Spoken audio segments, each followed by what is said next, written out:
শুধু সীমান্তে হয় না, যুদ্ধ হয় হাজার হাজার কিলোমিটার দূরে থাকা সেই মানুষগুলোর বুকের ভেতরেও, যারা পরিবারকে সুখে রাখার জন্য বিদেশের মাটিতে ঘাম।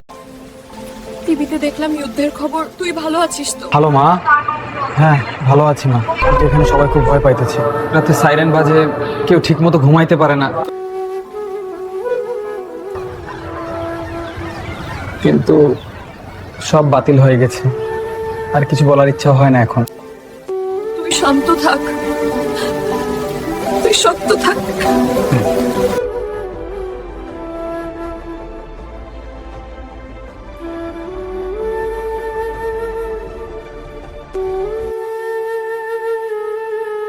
তুমি কি দেশে আসবা?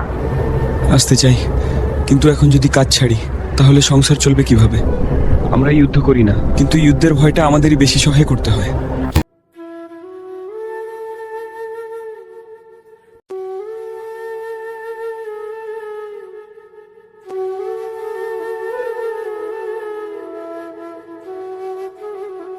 হ্যালো, আমরা সবাই অপেক্ষায় থাকবো, কিন্তু এখন বিমান বন্ধ।